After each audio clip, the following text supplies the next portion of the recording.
কতটা সত্যি এটা আজকে এই মুহূর্তে এসেও কিন্তু আমাদের মনে হয় বোধহয় তাই। তারপর উনি বলছেন, ইহার চেয়ে হতেন যদি আরব বেদুইন, চরণ তলে বিশাল মরু, দিগন্তে বিলীন, ছুটছে ঘোড়া, উঠছে বালি, চলেছি সেদিন। অর্থাৎ গতিবাদ।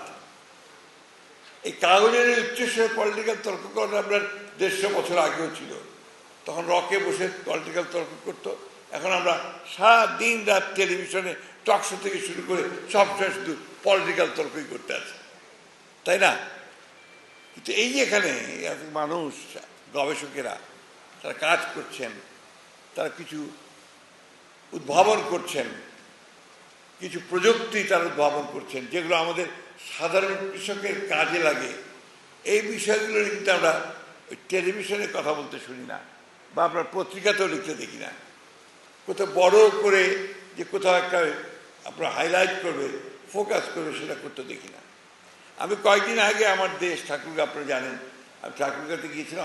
আমাকে একজন বলল যে একজন কৃষক, সে নিজের উদ্ভাবনীতে সোলার দিয়ে সে 300 একর জমি চাষ করছে 28টা পাম্পের মধ্যে দিয়ে, এবং 4300 মুরগির একটা খামারও করেছে, আর সেই সঙ্গে আপনার ওই সোলার সিস্টেম দিয়ে সে অন্যান্য কাজগুলো করছে, বিদ্যুতের বাড়ি ঘর, এয়ার কন্ডিশনার, টেলিভিশন এগুলো চালাচ্ছে।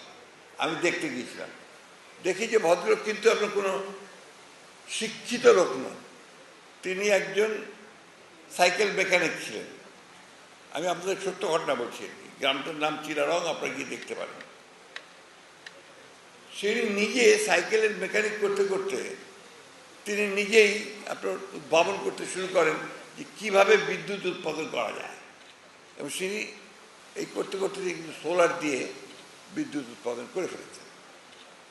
এই যে একটা মানুষ, সে আপনার একটা সাইকেল মেকানিক থেকে এখন স্বশিক্ষিত একজন গবেষক হয়ে একজন বিজ্ঞানী হয়ে গেল, বিদ্যুৎ উৎপাদন করছে সোলার প্যানেল দিয়ে, তার সব কিছু কিন্তু নিজে তৈরি করা।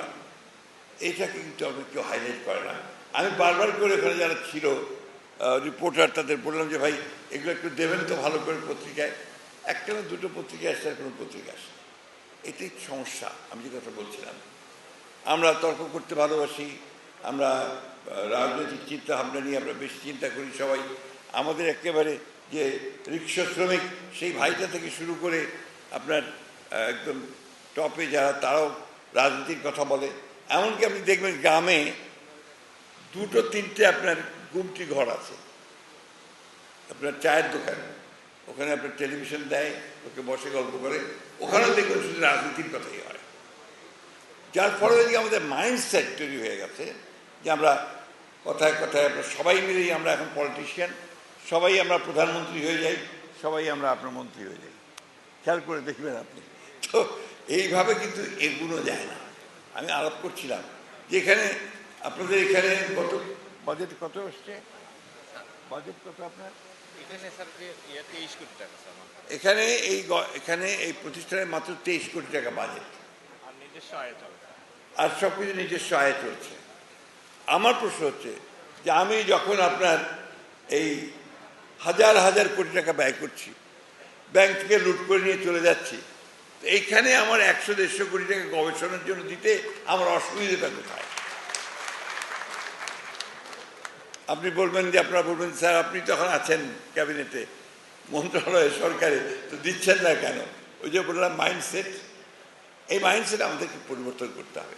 আমি আপনাদেরকে কথা দিচ্ছি, শুধু এই প্রতিষ্ঠানের জন্য নয়, গবেষণার জন্য আরও বেশি করে অর্থ বরাদ্দ করার জন্য আমরা আবার চেষ্টা করব আমার সঙ্গীদেরকে নিয়ে।